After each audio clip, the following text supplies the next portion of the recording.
Hallelujah. प्रभु की स्तुति हो। क्या आपने परमेश्वर की उपस्थिति को महसूस किया? मैं विश्वास करती हूँ कि आपने परमेश्वर की उपस्थिति को महसूस किया, और मैं विश्वास करती हूँ कि प्रभु ने आपको छुआ है और आपके जीवन में वो कार्य कर रहा है। इसलिए परमेश्वर को धन्यवाद दूँ।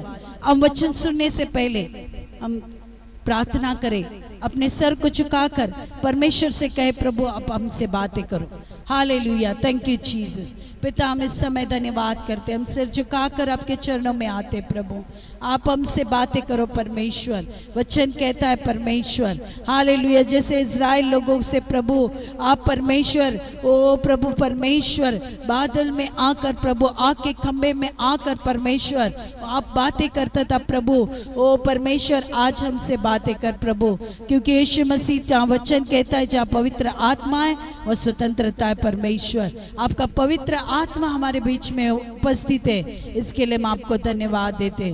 सुनने दे कि पवित्र आत्मा कलीसिया से क्या कहते हैं आज हर एक के अंदर। परमेश्वर वो जो प्रश्न है, प्रश्न से प्रभु आप उन्हें बाहर निकालो परमेश्वर, और आप प्रभु उत्साह से भर दो परमेश्वर, आनंद से भर दो करके हम मांगते परमेश्वर। आपका वचन जीवन है प्रभु, आपका वचन प्रभु ओ छुटकारा देता है प्रभु। आपका वचन दो धारी तलवार की तरह तेज है, जो गांठ गांठ गुदे गुदे को, हड्डियों को, भावनाओं को छेद कर कार्य करता है, जो विचारों को जांचता है। उन्हें दे आज इनके जीवन में प्रभु ओ कहीं भी दर्द है परमेश्वर, ओ जिनके हड्डियों में परमेश्वर ओ परमेश्वर ट्यूमर है प्रभु, या परमेश्वर कहीं अंदरूनी बीमार में है परमेश्वर, मानसिक तनाव में प्रभु, तेरा वचन उन्हें छुटकारा दे परमेश्वर। हालेलुया, क्योंकि आपका वचन ओ प्रभु परमेश्वर जाकर वो प्रभु यूं ही नहीं लौटता परमेश्वर।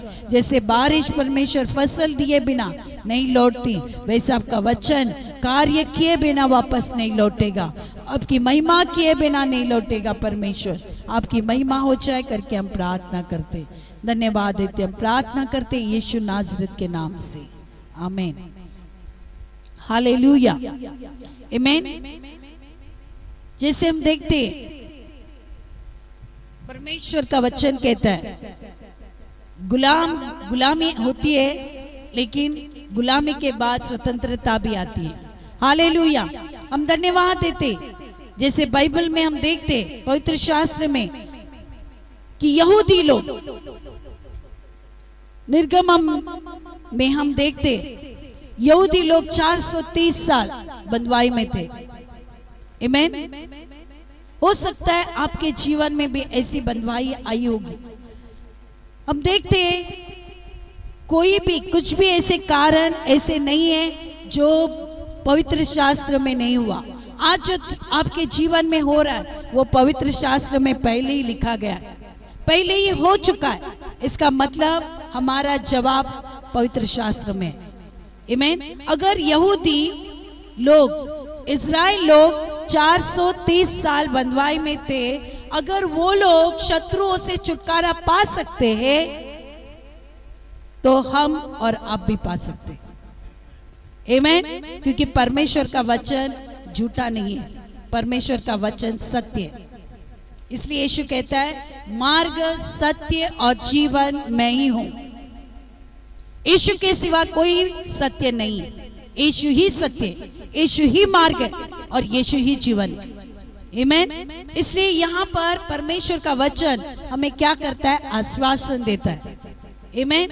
इज़राइल 430 साल बंधुआई में मिस्र की गुलामी में थे, मिस्रियों की गुलामी में थे और उनके पर अत्याचार हो रहा था।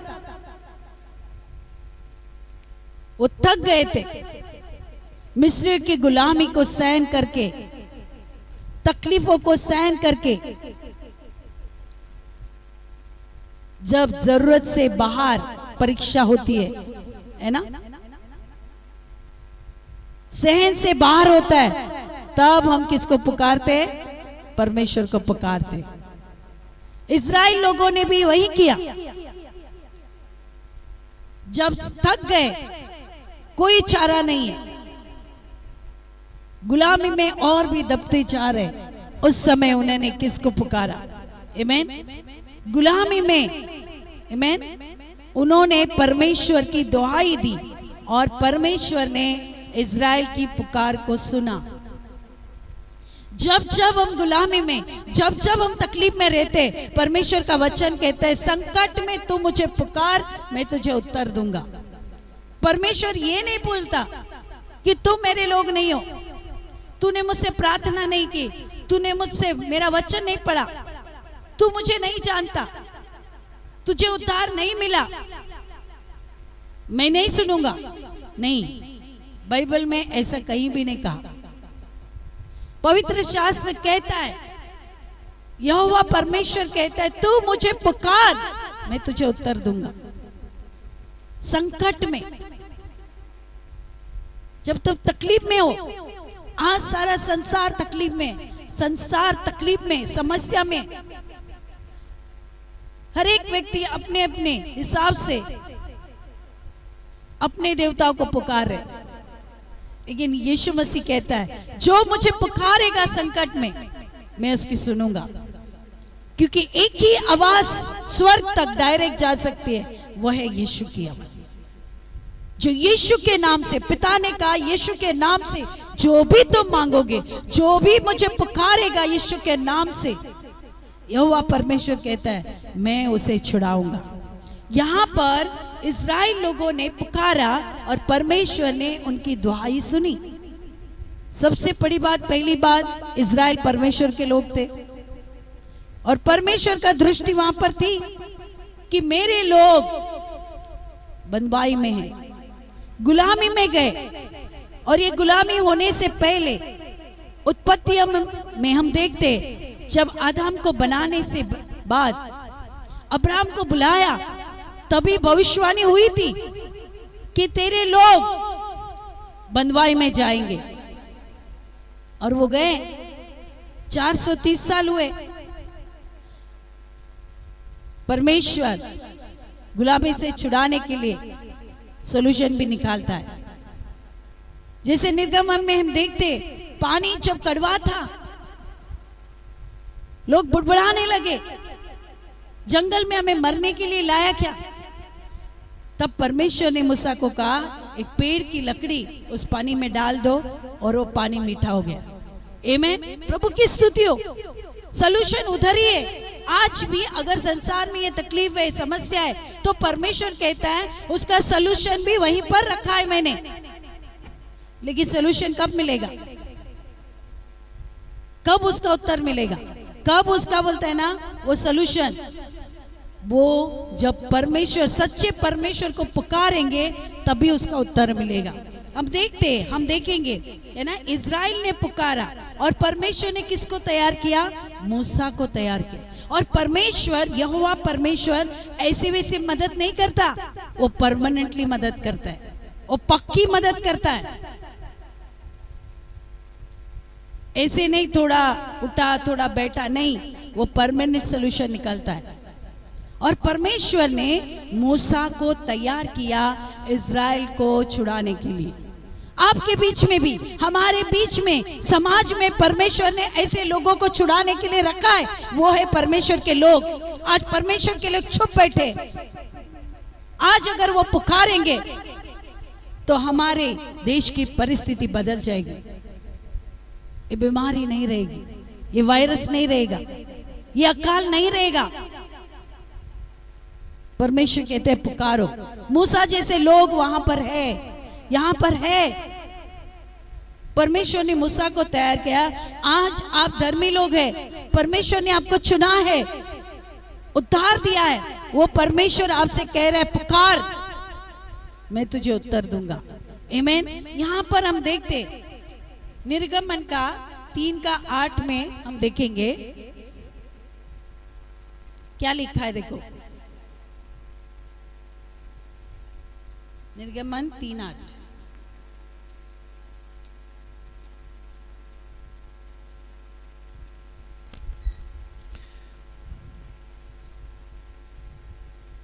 इसलिए अब मैं उतर आया हूं कि उन्हें मिस्रियों की वश से छुड़ाऊं और उस देश से निकालकर एक अच्छे और बड़े देश में, जिसमें दूध और मधु की धाराएं बहती है, अर्थात कनानी, हित, एमोरी, एपुजी।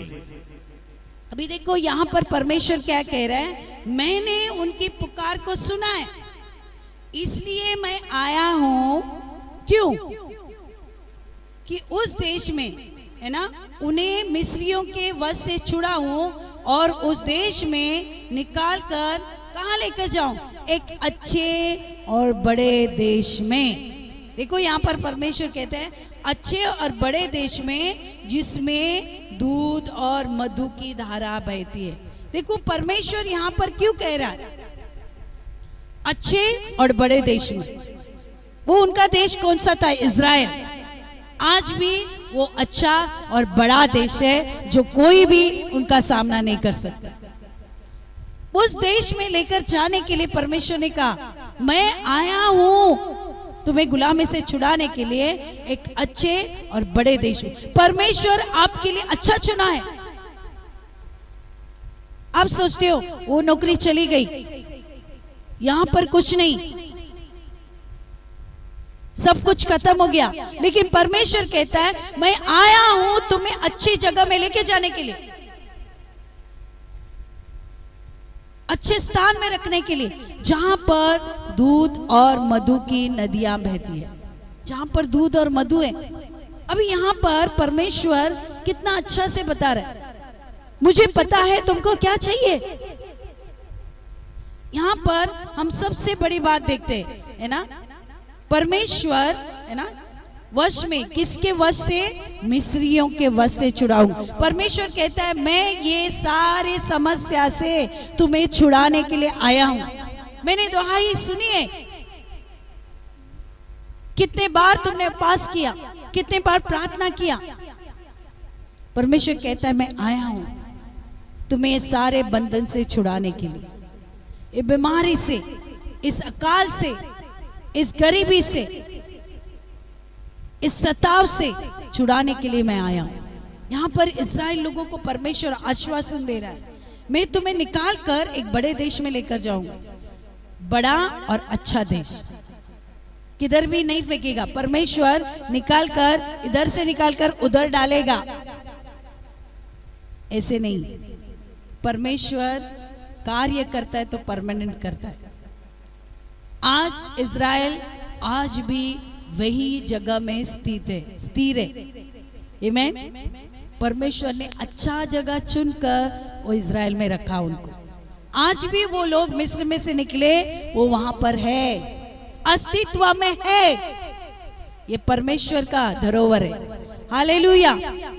हम देखते हैं, है ना, जहां पर दूध, अभी देखो हम देखते हैं कि परमेश्वर, ये मधु की धारा बहती है। अभी हम मधु के बारे में व्यवस्था विवरण 8:8 में हम देखेंगे, और व्यवस्था विवरण 32:13 हम कुछ मधु के बारे में, परमेश्वर शहद का या मधु का उच्चार क्यों कर रहा है, यह मधु का रहस्य क्या है, हम देखेंगे। क्योंकि यीशु मसीह ने भी, है ना, मधु खाया, यूहन्ना ने भी मधु खाकर, वो टिड्डियां और मधु खाता था। आमीन। इसमें क्या रहस्य है? परमेश्वर भी इसका उच्चार मधु क्यों कह रहा है, हम देखेंगे। हाँ पढ़िए।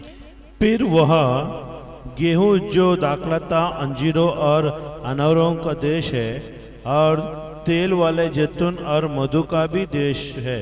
हाँ देखो, परमेश्वर ऐसे देश में लेकर जा रहा है जहां मधु, है ना, तेल वाले जलपाई, है ना, कितना अच्छे अच्छे पदार्थ वहां पर है। आमीन। और 32:13 व्यवस्था विवरण 32:13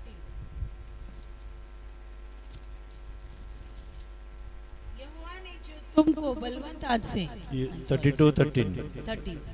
13 हाँ 13 उसने उसको पृथ्वी के ऊंचे ऊंचे स्थान पर सवार कराया और उसके खेती की उपज खिलाई।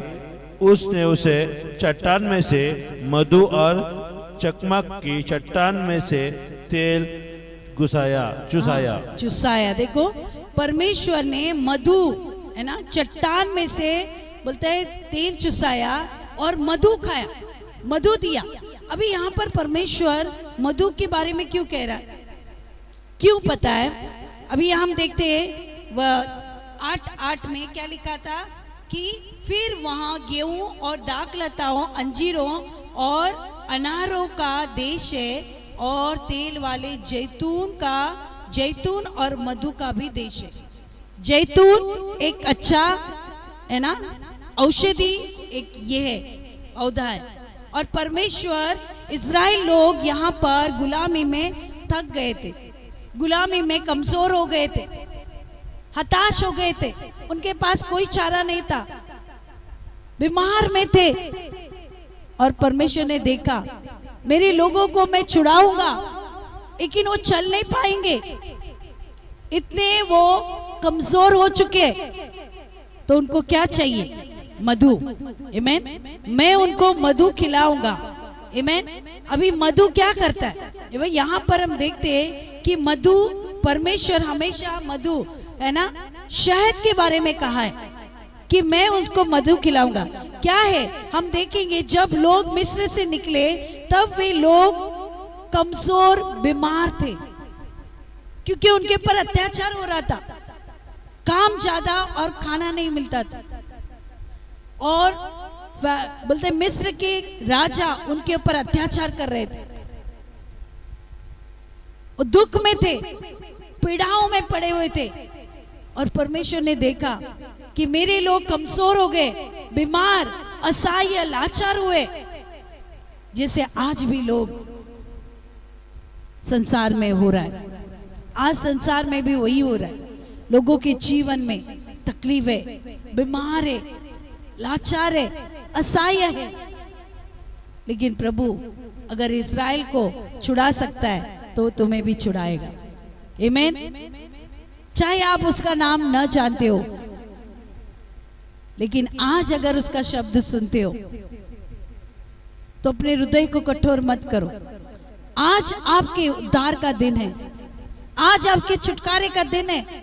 उसे पुकारो, वो बीमारी से छुटकारा देगा। देखो इज़राइल लोगों ने जब पुकारा, उन्होंने ये नहीं कहा कि हम बीमार हैं, हम कमजोर हैं, लेकिन परमेश्वर खुद जानता था।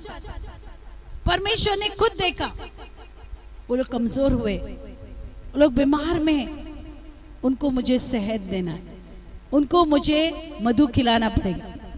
मधु क्या करता है? आमीन। तब उन लोगों को मधु की जरूरत थी। आमीन। नीति वचन 24:13 में क्या लिखा है? देखो मधु के बारे में, शहद के बारे में। नीति वचन 24:13।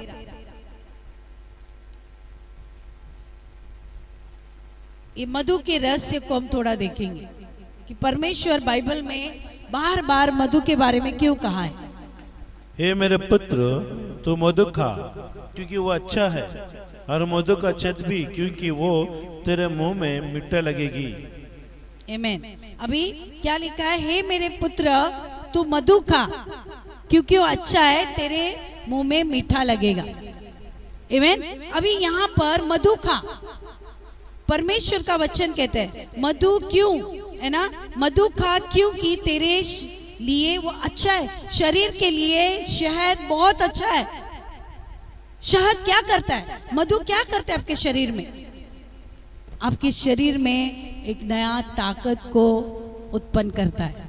और परमेश्वर जानता था इज़राइल लोग थक गए हैं, बीमार हैं, उनको मधु मुझे खिलाना पड़ेगा, तब उनके अंदर नया ताकत आ जाएगी मेरे देश में जाने के लिए। हालेलुया। आज प्रभु आपको वही मधु देना चाहता है। हालेलुया। वो चट्टान में से निकले हुए मधु। आमीन। हालेलुया। वो मधु परमेश्वर उनको देना चाहता था। वचन में लिखा है, हे मेरे पुत्र मधु खा क्योंकि वो तेरे शरीर के लिए अच्छा है, तेरे मुंह में मीठा लगेगा। हालेलुया। परमेश्वर मधु के बारे में, परमेश्वर जानता था उनको क्या जरूरत है। आज आप बीमार है, आपके लिए क्या जरूरत है ये परमेश्वर जानता है। वैक्सीन की जरूरत नहीं है या कुछ दवाइयों की जरूरत नहीं, लेकिन परमेश्वर के वचन की जरूरत है जो आपको सामर्थ देगा, जो आपको उठाकर खड़ा करेगा। वो मधु की तरह वो वचन आपके अंदर जाकर वो आपको सामर्थ से भर देगा। आमीन। आज भी वो वचन जीवित है। हालेलुया। अगर इज़राइल के अंदर परमेश्वर बात कर सकता है तो वो आपके साथ भी बात कर सकता है, आपकी समस्या से वो बात कर सकता है। आमीन। उसका वचन मधु से भी मीठा है, परमेश्वर का वचन मधु से भी मीठा है। परमेश्वर कहता है मुझे चक्कर देखो मैं कितना भला हूं। परमेश्वर को चक्कर देखो, वो आपके जीवन में करता है कि नहीं। यीशु को चक्कर देखो, वो आपको देता है कि नहीं। आमीन। इसलिए यीशु एक मधु की तरह है। यीशु कहता है मुझे चक्कर देखो, जिसने भी मुझे चखा वो कभी भी मुझे नहीं छोड़ेगा। हालेलुया। हमने उसे चखा और परमेश्वर का अनुग्रह हमें वो लेकर चल रहा है, क्योंकि यीशु से बढ़कर, यीशु से प्रेमी ऐसा कोई भी आपको नहीं मिल सकता है इस संसार में। सिर्फ एक ही है जो यीशु मसीह है, आमीन। परमेश्वर का पुत्र। आमीन। वो प्रेम बनकर हमारे अंदर आया है। हालेलुया। आमीन। निर्गमन का 17:6 में परमेश्वर ने इज़राइल के लोगों को चट्टान में से पानी पिलाया। आमीन। अभी देखो चट्टान, अभी चट्टान कौन है? आमीन। चट्टान परमेश्वर खुद है, चट्टान में से पानी पिलाया। निर्गमन का 17:6 हम देखेंगे वचन के द्वारा। देख मैं तेरे आगे चलकर होरेब पहाड़ के एक चट्टान पर खड़ा रहूंगा और तो उस चट्टान पर मारना, तब उसमें से पानी निकलेगा जिसे ये लोग पिए। तब मूसा ने इज़राइल के वृद्ध लोगों को दिखाते वैसे ही किया। हाँ देखो, परमेश्वर ने कहा मैं ऊंचे पर रहूंगा और तू चट्टान पर मार और मैं चट्टान में से पानी निकालूंगा। देखो परमेश्वर चट्टान में से पानी, चट्टान कौन है? खुद परमेश्वर चट्टान है। आमीन। परमेश्वर कहता है वो चट्टान में से उनको पानी पिलाया। रेगिस्तान में कुछ नहीं था, सूखा था, वो चल रहे थे, पानी नहीं था, लेकिन परमेश्वर, जिसके साथ परमेश्वर है उसके लिए सब कुछ रास्ता खुला हो सकता है। आमीन। इसलिए जो यीशु को लेकर चलता है उसके लिए हर दरवाजा खोला जाएगा। आमीन। क्योंकि यीशु मसीह वो चट्टान है। हालेलुया। परमेश्वर वो चट्टान था इज़राइल लोगों के लिए। इसलिए परमेश्वर ने मूसा से कहा मैं पहाड़ पर, ऊंचे पहाड़ पर रहूंगा और तू पहाड़ पर लाठी मार और वहां से मैं पानी निकालूंगा। और वृद्ध लोगों ने, इज़राइल के जो वृद्ध लोग थे उनके सामने उन्हें धारा बहा कर दिखाया। चट्टान में से हमारा परमेश्वर वो है जो सूखी भूमि में जल बरसाने वाला परमेश्वर है। आपके जीवन में सूखापन है, तकलीफ है, लेकिन प्रभु कहता है डरो मत, एक चट्टान तुम्हारे साथ है, वो चट्टान हमेशा तुम्हें पानी देगा। आमीन। आपके जीवन में कभी सूखापन आने नहीं देगा। आमीन। क्योंकि वो परमेश्वर खुद चट्टान है, वो आपके साथ चलेगा। हालेलुया। इज़राइल लोगों के साथ परमेश्वर खुद चल रहा था। देखो जहां जहां परमेश्वर मूसा को बता रहा था, यानी जहां जहां परमेश्वर छूता था वहां पर आशीष आता था। आमीन। आमीन। परमेश्वर कहा इस पहाड़ पर मैं जाऊंगा, वहां से पानी निकलेगा। देखो परमेश्वर, मैं आपको बताना चाहती हूँ पृथ्वी और पृथ्वी के नीचे जो कुछ भी है परमेश्वर का है। तो परमेश्वर सब कुछ जानता है, तो उसी परमेश्वर के पास हम क्यों ना जाए, क्यों ना पुकारे, क्यों ना मांगे। हमारा परमेश्वर जीवित है। उसने कहा यीशु के नाम से मांगो, तुम्हारे लिए हो जाएगा, तुम्हारे लिए दिया जाएगा, तुम्हारे लिए खोला जाएगा। आमीन। हमारा परमेश्वर मुर्दा नहीं है, हमारा परमेश्वर जीवित परमेश्वर है। यीशु मसीह जिंदा हुआ है, तीसरे दिन मुर्दों में से जी उठा है और वो जीवित है, पिता के दाहिने ओर बैठा है और वो हमारे लिए प्रार्थना कर रहा है। उसने कहा मेरे नाम से तुम मांगो मैं तुम्हें दूंगा। उसने हमें अनाथ नहीं छोड़ा है। इस पृथ्वी पर यीशु मसीह पिता के दाहिने ओर बैठा है स्वर्ग में, लेकिन हमें पृथ्वी पर अनाथ नहीं छोड़ा है। उसने एक सहायक दिया है, पवित्र आत्मा, वो हमारी सहायता करेगा। अब पुकारो पवित्र आत्मा, आपकी सहायता के लिए यीशु मसीह भेजेगा। आमीन। अब अपने आप को अनाथ मत समझो। हमारा एक पिता है जिसने हमें अब्बा पिता पुकारने का अधिकार दिया है। वो कहता है मुझे पुकार, मैं अब भी तेरी सहायता करने के लिए तैयार हूं। डर मत, हिम्मत मत हार, मैं तुम्हारे साथ हूं। हालेलुया, आमीन। हम देखते हैं गिनती का 20 का 11 में, आमीन, परमेश्वर ने बहुतों को माना खिलाया। गिनती का 20 का 11।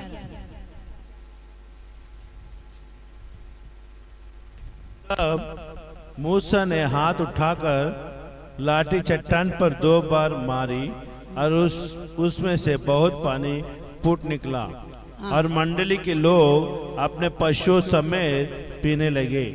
पानी, आमीन। यहाँ से चट्टान में लाठी मारी और पानी पिया। अभी एक इतिहास में एक ऐसा फिलोसफी था जो है ना, डेमोक्रेसी ऐसा करके एक फिलोसफी था, उसका 109 साल वो जिया और उसका कुछ सेलिब्रेशन था 2 दिन का या 3 दिन का। उस समय वो इतना थक गया था जैसे कि उसका प्राण निकल जाएगा, लेकिन वो नहीं चाहता था कि उसका एग्जीबिशन चला है उसमें वो मर जाए। वो एग्जीबिशन 2 या 3 दिन का था। उसने क्या किया? उसने मधु का कटोरा मांगा और मधु का कटोरा लेकर उसको क्या करने लगा? वो सूंघने लगा। जैसे जैसे वो मधु को सूंघता था उसके अंदर एक नया ताकत आती थी और उस तरह वो एग्जीबिशन खत्म होने तक जीवित रहा, अपने आप को जीवित रखा। देखो, यानी मरते हुए व्यक्ति को भी शहद क्या करता है? सामर्थ देता है। इसलिए परमेश्वर ने मधु का विवरण किया है, शहद का विवरण किया है।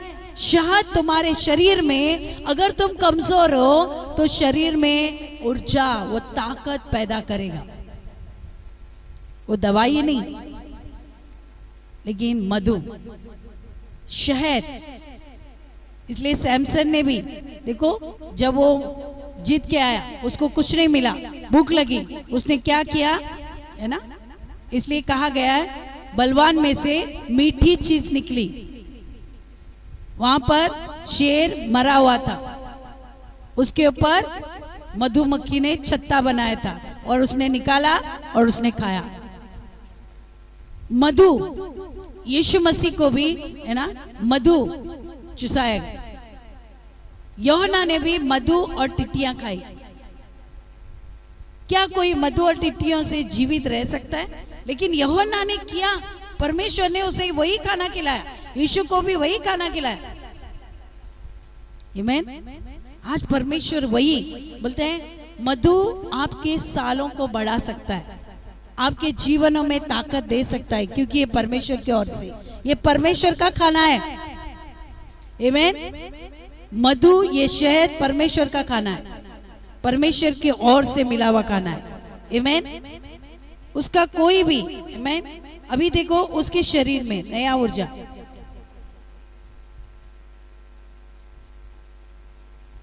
आमीन। अभी देखो यहाँ पर हम देखते हैं कि उसके शरीर में नया ऊर्जा स्थापित, जिंदा रहा। आज परमेश्वर कहता है मेरे बच्चे, आज परमेश्वर क्या देख रहा है? मेरे बच्चे बीमार है, थक गए। परमेश्वर भी आज के लोगों की परिस्थिति जानता है। परमेश्वर कहता है मेरे बच्चे बीमार है, थके हुए, और उसको मधु देकर, आमीन, उसको मजबूत बनाना है। आज परमेश्वर कहता है मैं उन्हें शहद खिलाऊंगा और उन्हें मजबूत बनाऊंगा, उनके शरीर में नया ताकत को लाऊंगा। आज परमेश्वर आपको वो शहद देना चाहता है, वो मधु देना चाहता है, ताकि आप मजबूत बने, आपके अंदर एक नया ऊर्जा आ जाए, एक नया सामर्थ आ जाए। आमीन। जैसे कि मानना, परमेश्वर ने क्या किया? इज़राइल लोगों को मानना खिलाया। अभी मानना में भी क्या था हम देखेंगे। निर्गमन का 16 का 16 का 31, निर्गमन का 16 का 31, परमेश्वर ने इज़राइल लोगों को मानना खिलाया 40 साल। देखो पढ़ेंगे हम। जैसी आज्ञा यहोवा ने मूसा को दी थी उसी के अनुसार हरोन ने उसके साक्षी के संदूक के आगे धारा दिया कि वह वहीं रखे रहे। निर्गमन का 16:31 16 का 31 हो सके। इज़राइल के घराने ने उस वस्तु का नाम मन्ना रखा और वह धान्य के समान श्वेत था और उसका स्वाद मधु के बने हुए पुए का सा था। हाँ देखो, वो इज़राइल लोगों ने क्या खाया? मन्ना खाया। और उसका स्वाद कैसा था? धनिये का जैसा, और उसमें मधु के जैसा स्वाद था। वो मन्ना कैसे बना था पता है? मधु से बना था, शहद से बना था। और वो स्वर्गदूतों का खाना परमेश्वर ने इज़राइल लोगों को दिया। इसलिए उनके बीच में कोई भी बीमार नहीं था। उनके पांव कभी सूजे नहीं, स्वेलिंग नहीं आया, उनके पांव फूले नहीं, इतना चल के भी उनके पैरों में छाले नहीं आए, वो बीमार नहीं पड़े। क्यों? क्योंकि परमेश्वर ने आकाश से उन्हें मन्ना खिलाया। और मन्ना में क्या था? मधु था। परमेश्वर ने मधु डालकर उनको वो खाना खिलाया। आमीन। और वो कभी बीमार नहीं पड़े, बल्कि मजबूत थे, हट्टे कट्टे थे उनके। इसलिए बाइबल कहती है उनके कपड़े कभी फटे नहीं, उनके पैर कभी सूजे नहीं, उनकी चप्पल कभी टूटी नहीं। क्यों? उन्होंने कौन सा खाना खाया? स्वर्गदूतों का खाना। परमेश्वर ने स्वर्गदूतों का खाना इज़राइल को दिया। इसलिए एक एक स्वर्गदूत इतने हट्टे कट्टे। एक स्वर्गदूत हम बाइबल में देखते ओशे में, है ना, जब एक राजा, शिशुर का राजा चढ़ाई करके आता है तो वो लोग डरते और वो कहते अभी क्या करें, हमारे पास उतनी सेना नहीं। लेकिन परमेश्वर सिर्फ एक दूत को भेजता है, स्वर्गदूत, और 1.5 लाख लोग मर जाते हैं। एक स्वर्गदूत 1.5 लाख लोगों को मार देता है। इतने मजबूत स्वर्गदूत। वो खाना परमेश्वर ने इज़राइल लोगों को दिया। और उस खाने में क्या था? वो मानने में क्या था? मधु था। यानी मधु क्या करता है? हमारे शरीर को मजबूत रखता है, हमारे शरीर को भला चंगा रखता है। आमीन। ये परमेश्वर का ओर से। इसलिए परमेश्वर ने उन्हें मानना खिलाया। और हम देखेंगे भजन संहिता का 78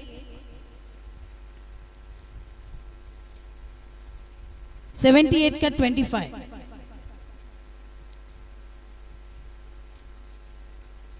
मनुष्य को स्वर्गदूतों की रोटी मिली, उसने उनको मनमाना भोजन दिया। देखो, मनुष्य को स्वर्गदूतों की रोटी मिली। इज़राइल कितने खुशनसीब है कि परमेश्वर ने उनको स्वर्गदूतों का खाना दिया। और मनमाना, देखो, मनमाना भोजन मिला उनको। आज भी प्रभु वो मानना हमको देना चाहता है। वो मानना है परमेश्वर का वचन। आज परमेश्वर वो मानना उन्होंने खाया, वो मर गए, लेकिन आज ये वचन अगर हम खाएंगे हम कभी नहीं मरेंगे। आमीन। क्योंकि वचन कभी मरता नहीं। वचन यीशु मसीह है और यीशु अनंत काल तक जीवित है। आमीन। जो वचन को खाएगा वो कभी भूखा नहीं रहेगा। आमीन। वो दूसरों को खिलाने वाला बनेगा। इसलिए परमेश्वर कहता है, देखो, स्वर्गदूतों ने वो मानना खाया। वो स्वर्गदूतों का खाना मनुष्य को परमेश्वर ने दिया। आमेन। और इसलिए उनके बीच में आज अगर आपके बीच में कोई बीमारी नहीं चाहिए, कोई तकलीफ नहीं चाहिए, तो परमेश्वर कहता है आज मैं वो मधु तुमको देना चाहता हूँ ताकि तुम सदा तंदुरुस्त रहो, तुम कभी बीमार में नहीं रहोगे। आज परमेश्वर आपको वो मानना देना चाहता है, आमेन। क्या आप तैयार है मानना के लिए, आमेन। और परमेश्वर ने क्या किया, यशायाह 64 का 8, परमेश्वर ने उसको अनुग्रह दिया, उसमें से बाहर निकाल। वो लोग तकलीफ में थे, वो खुद नहीं निकल सकते थे, लेकिन परमेश्वर ने उनको अनुग्रह दिया।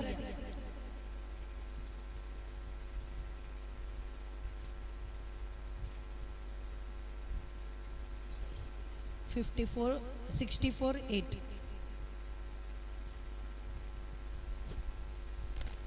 तो भी ये यहोवा तू हमारा पिता है, देख हम तो मिट्टी है और तू हमारा कुम्हार है, हम सब को सब तेरे हाथों के काम है।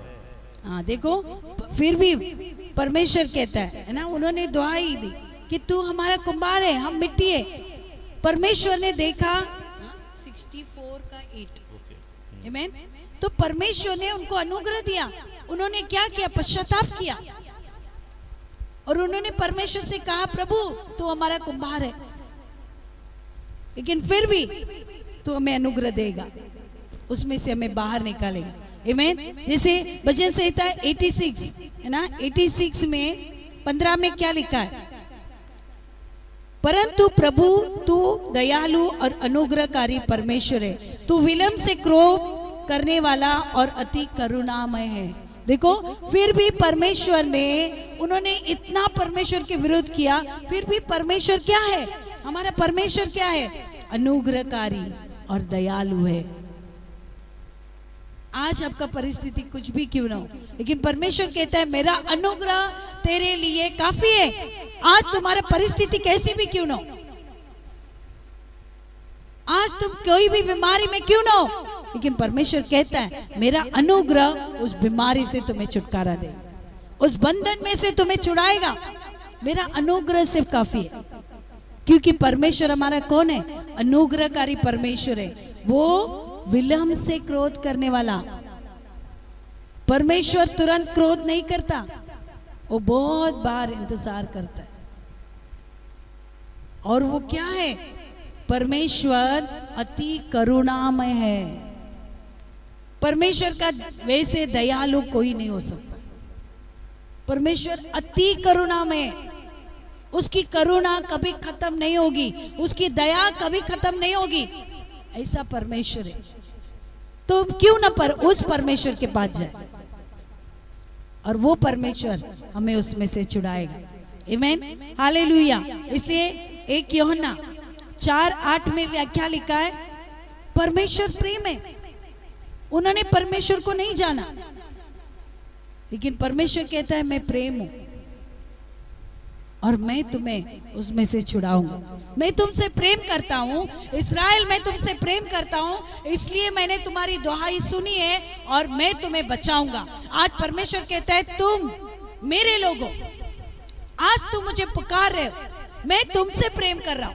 तुमने मुझसे नहीं किया, लेकिन मैं तुमसे प्रेम कर रहा हूं और मैं आया हूं तुझे छुड़ाने के लिए। मैं तुझे चंगा करूंगा, मैं तुझे छुटकारा दूंगा और तू मेरे नाम की गवाही देगा। आज परमेश्वर कहता है यीशु मसीह आपसे प्रेम करता है और वो आपको छुड़ाने के लिए आया है, आमेन। भजन संहिता 103 का 8 हम देखेंगे।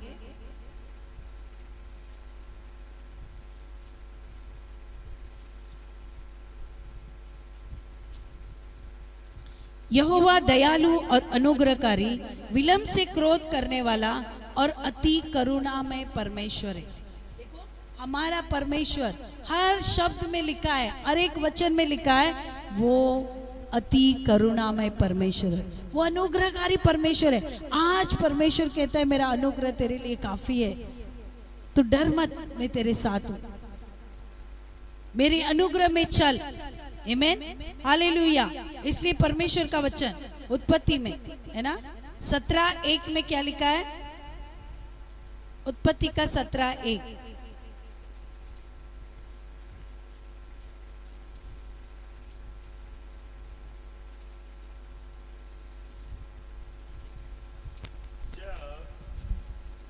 जब अब्राहम 99 वर्ष का हो गया तब यहोवा ने उसके दर्शन देकर कहा, मैं सर्वशक्तिमान ईश्वर हूँ, मेरे उपस्थिति में चल और सिद्ध होते जा। हाँ, देखो परमेश्वर क्या कहता है ना, अब्राहम से 99 तू मेरे साथ चल, चाहे कितने भी साल क्यों ना हो सकता है आप कहते हैं मैं प्रभु में हूँ, मैं विश्वास करता हूँ, मैं इतना विश्वासी हूँ, लेकिन अब तक प्रभु ने मेरे जीवन में कुछ नहीं किया। लेकिन परमेश्वर अब्राहम को कह रहा है तू 99 वर्ष का हुआ है, फिर भी क्या कहता है परमेश्वर, दर्शन देकर क्या कह रहा है, मैं सर्वशक्तिमान परमेश्वर हूं, आमीन, मेरे उपस्थिति में चल। प्रभु के उपस्थिति में चलने में ही आपकी भलाई है, आमीन। मेरी उपस्थिति में चल और सिद्ध हो जा। जो परमेश्वर के उपस्थिति में चलता है वही सिद्ध होता है। जो प्रभु को छोड़कर जाता है, जो प्रभु की उपस्थिति में नहीं चलता, वो सिद्ध नहीं है। वो समस्या आया तो निकल गया, वो प्रभु को भूल गया, छोड़ दिया। लेकिन जो प्रभु की उपस्थिति में चलता है वो सिद्ध रहता है, चाहे वो तकलीफ कितना भी हो, समस्या हो, लेकिन वो प्रभु की उपस्थिति को नहीं छोड़ता। क्या हम वो स्थिति में हैं? आज कितने लोग देखो लॉकडाउन में सभा चल रही है, लेकिन क्या उस आदर पूर्वक आप उसका आदर करते हो? आप देख रहे हो उसके उपस्थिति में आप हो? खुद को एक प्रश्न पूछो। खाली प्रेज द लॉर्ड है ना, खाली लाइक करने से आप परमेश्वर की उपस्थिति में हो? अब खुद से एक प्रश्न पूछो। प्रभु कहता है मेरे उपस्थिति में चल, तब तू स्थिर रहेगा, अन्यथा बड़ी बड़ी परीक्षा आएगी, तब तू कैसे खड़ा रहेगा? उपस्थिति में चलने वाला व्यक्ति स्थिर रहता है। यहाँ पर परमेश्वर कहता है उपस्थिति में चल तो तू सिद्ध हो जाएगा, आमीन। जैसे माँ अपने बच्चे को छाती से दूध पिलाती है, दूध देती है, तब वो दूध कहाँ से आता है? एक माँ एक बच्चे को जब दूध पिलाती है तो वो बच्चा दूध पीता है। वो माँ के अंदर दूध कहाँ से आता है? वो माँ के अंदर के खून और पानी से वो दूध बनता है, तब वो बच्चा चूसता है। आपको पता है हमारे पास भी ऐसा परमेश्वर है, आमीन। वैसे ही हमारे परमेश्वर के पास भी एक सीना है, एक छाती है। हमारे परमेश्वर के पास एक सीना है, एक छाती है, उसमें से वो हमें क्या पिलाता है ना? दूध पिलाता है। उसके सीने से क्या निकलता है पता है? जो उसमें से पीता है, परमेश्वर के सीने से क्या निकलता है? आमीन। प्रेम, दया, कृपा, आनंद, धीरज, शांति, क्षमा, ये सब उसके अंदर से निकलता है। और जो ये पिता के छाती से, जो उसके सीने से पीता है, उसके अंदर ये सब आएगा। प्रेम, दया, शांति, कृपा, भलाई, नम्रता। हमारे परमेश्वर के अंदर से ये सब निकलता है। क्या आपको नहीं चाहिए दूध? परमेश्वर वो देना चाहता है, इसलिए बोलता है कि तुम नए बच्चे की दूध की लालसा करो। ये दूध की लालसा क्या है? परमेश्वर हमें देना चाहता है, वो है प्रेम। उसकी छाती में से, उसके सीने में से निकल रहा है। इसलिए यीशु के सीने में क्या डाला? भाला डाला, उसमें से क्या निकला? लहू और पानी निकला। आज प्रभु बोलते हैं वही सीने से ये सब आत्मा के फल निकल रहे हैं। जो ये पिएगा, ये आत्मा के फल उनके अंदर दिखाई दे। प्रेम, धीरज, कृपा, भलाई, नम्रता, सहनशीलता, आमीन, क्षमा, परमेश्वर उसको देना चाहता है, आमीन। हम उसी में एक लास्ट देखेंगे, भजन संहिता 103 का 27, 27 और 40।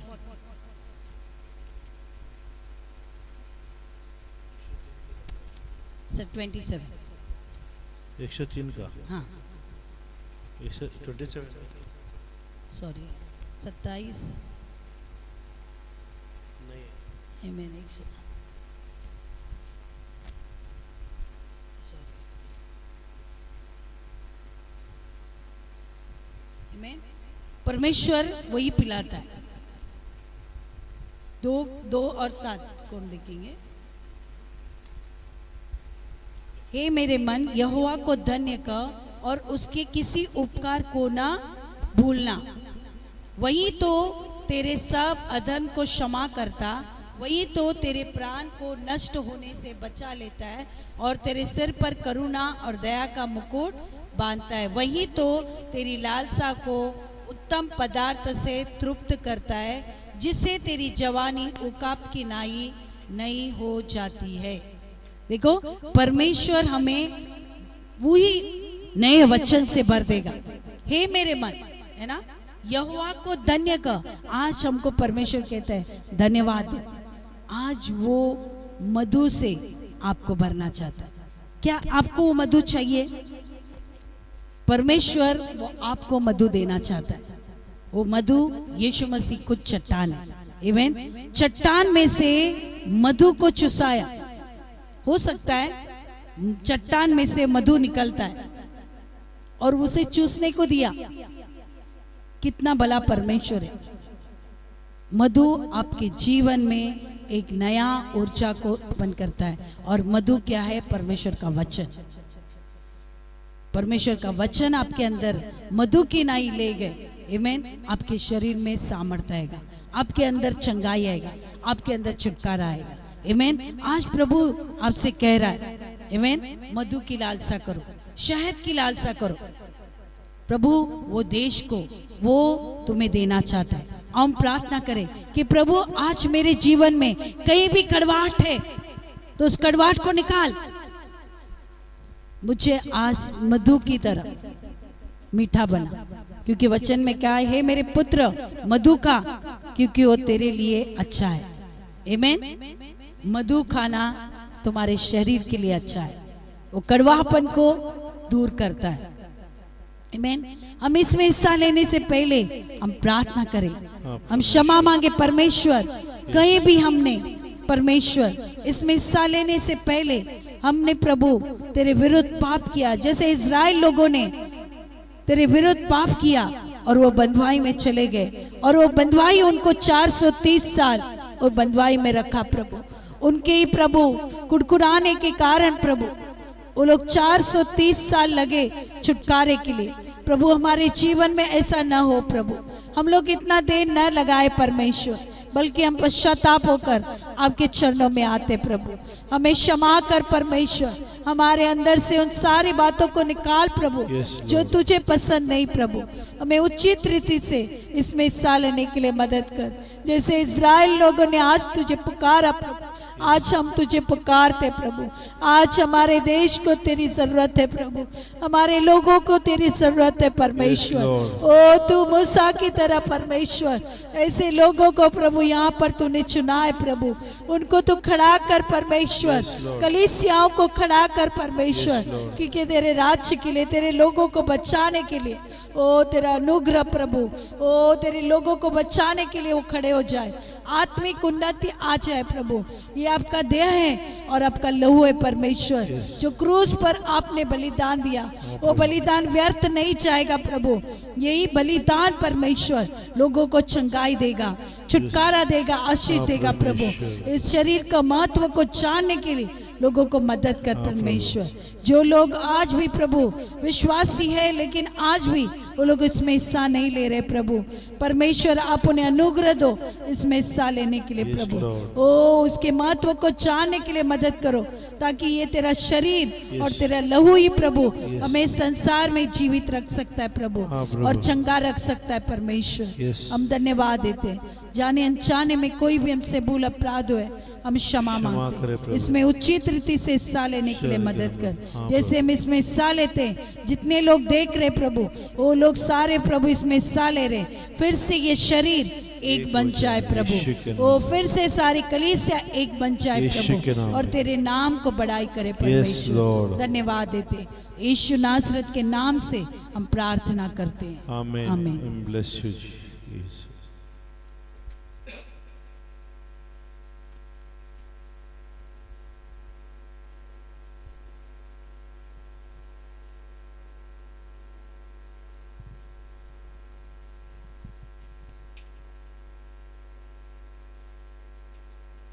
जैसे आपने इसमें हिस्सा लिया है, विश्वास करो, कोई बीमार है वो लोग चंगे हो गए, विश्वास करो, क्योंकि शरीर ये आपका यीशु का शरीर आपने लिया है, और यीशु के शरीर में चंगाई है, छुटकारा है, कहीं बंधन में आप छुटकारा पाओगे।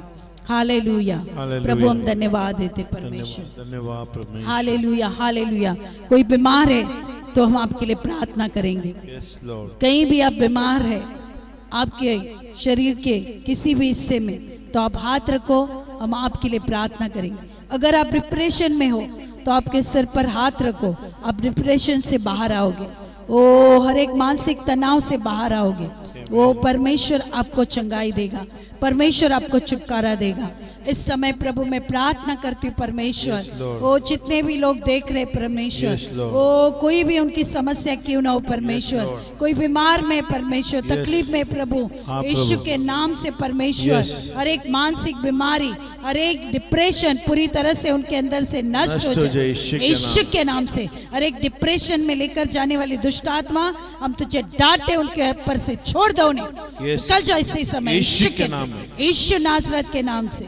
हर एक सरदर्द की दुष्ट आत्मा यीशु के नाम से हम तुझे डांटे इसी समय, वो सरदर्द को निकल जाए यीशु के नाम। हालेलुया। कि उद्धार का टोप उसके ऊपर आ चुका है यीशु के नाम से। हालेलुया। हर एक जो भी पेट में जो जलन है यीशु के नाम से, हर एक पेट की जलन को यीशु के नाम से पूरी तरह से नष्ट हो जाए यीशु के नाम। इसी समय प्रभु आपका चंगाई उस पेट के अंदर आ जाए यीशु के नाम में प्रभु। वो काम की समस्या से जो बोझ है उनके ऊपर प्रभु, वो बोझ में से वो लोग छुटकारा पाए यीशु के नाम। हाथ में जो दर्द है, वो जो भी जलन हो रहा है यीशु के नाम से, वो सारी जलन की स्पिरिट को, हर एक हाथ में दर्द लाने वाली दुष्ट आत्मा यीशु के नाम से उस शरीर के अंदर से नष्ट हो जाए। हाँ प्रभु यीशु के नाम, यीशु के नाम। जितने भी लोगों को प्रभु कोई भी बीमार में परमेश्वर जो हाथ उन्होंने रखा है प्रभु, उनका नहीं आपका हाथ है परमेश्वर, आपने उनको चंगा किया, इसके लिए हम धन्यवाद देते परमेश्वर। आपका राह चाहे और आपकी इच्छा पूरी हो जाए प्रभु। हम धन्यवाद देते इस प्रार्थना सभा को प्रभु आपने चलाया परमेश्वर। हम धन्यवाद देते इस समय प्रभु आपके दान परमेश्वर, दान और दशमांश, आप जितने भी लोग हैं जो दान और दशमांश देते वो अपने हाथ में उठाओ, हम आपके लिए प्रार्थना करेंगे। जो प्रभु को हर से देता है प्रभु उसको हर से उदारता से उसे देता है। हालेलुया। आप अपने दान और दशमांश को अपने हाथ में उठाओ, हम आपके लिए प्रार्थना करेंगे, क्योंकि परमेश्वर आपके दान और दशमांश को देख रहा है। आप किस रीति से देखते हो? परमेश्वर कहता है कि बोने वाले को बीज और खाने वाले को रोटी देता है। हमारा परमेश्वर बोने के लिए आपको बीज भी देगा, रोटी भी देगा। परमेश्वर के पास जो भी देता है वो कभी खाली नहीं लौटता, उदारता से वो फिर से आपको लौटाएगा। जैसे एक ब्रेड जब पानी में डालता है तो वो ब्रेड वैसे ही नहीं आता है, वो फूल कर बाहर आता है। वैसे आपका दान दशमांश जो भी आप प्रभु के राज्य में देते हो वो उतना ही नहीं आएगा, वो फूल कर आपके पास वापस आएगा यीशु के नाम से। आपको आशीष चाहिए, इसके लिए आपको देना है। हम प्रार्थना करें प्रभु, हम धन्यवाद देते इस समय जितने लोगों ने भी परमेश्वर दान और दशमांश परमेश्वर अपने हाथ में उठाया है प्रभु, आप उन्हें आशीषित करो। आप जानते हो प्रभु उनके हाथों को आपने देखा है परमेश्वर, उनके दान और दशमांश को प्रभु आपने देखा है परमेश्वर। इस समय प्रभु जैसे वो बोते प्रभु वो उमड़ता हुआ आशीष उनको मिले परमेश्वर, और कोई चीज की घटी न हो परमेश्वर। कोई उनका पैसा प्रभु जो हर से देता है प्रभु, वो कोई भी पैसा प्रभु वो गलत से प्रभु वो गलत लोगों के हाथ में नहीं जाएगा प्रभु, वो यीशु के नाम में। क्योंकि वचन में कहा है प्रभु वो जो तुम कमाओगे वो तुम निश्चित खाओगे, क्योंकि तुम परमेश्वर के भय में चलते हो। परमेश्वर के भय में चलने वाला वो अपनी कमाई को खाएगा, क्योंकि परमेश्वर का भय मानने वाला व्यक्ति परमेश्वर का आज्ञा पालन करता है। प्रभु हम धन्यवाद देते हैं, जैसे इन्होंने आपके राज्य में बोल रहे प्रभु, ओ दान और दशमांश प्रभु तूने आशीषित कर, कोई चीज की घटी ना हो परमेश्वर, उमड़ता हुआ आशीष इनके घर में बना रहे प्रभु। हम धन्यवाद देते हैं, आपने ऐसा आशीष दिया है, इसके लिए हम धन्यवाद दें। अपने हाथों को उठाओ, हम आपके लिए प्रार्थना करेंगे। प्रभु हम धन्यवाद देते हैं, इस कलीसिया को आपने चलाया परमेश्वर, ये देह को फिर से आपने परमेश्वर ओ जुड़ाया परमेश्वर, क्योंकि ये देह आपका कलीसिया है और इस कलीसिया का मस्तक यीशु मसीह आप है। आप इस देह को मजबूत बनाया प्रभु, और आपने चला रहे हो प्रभु, आपके सामर्थ, आपके परमेश्वर अभिषेक में, इसके लिए हम धन्यवाद देते। ये शरीर सदा प्रभु तेरे अभिषेक में चले, ये कलीसिया सदा तेरे अभिषेक में चले प्रभु, ताकि अभिषेक प्रभु हर एक जुए को तोड़ देता है प्रभु। हम धन्यवाद देते परमेश्वर, हर एक को आपने आशीषित किया और आपने अनुग्रह दिया इस कलीसिया में जुड़ने के लिए, इसके लिए हम धन्यवाद देते। सारी महिमा, सारा गौरव प्रभु यीशु मसीह हम आपको देते। यीशु नासरत के नाम से हम प्रार्थना करते, और सारे जन कहे आमीन आमीन आमीन। प्रभु की शांति आपके साथ बनी रहे, यीशु के नाम में। जय मसीह की। आमीन।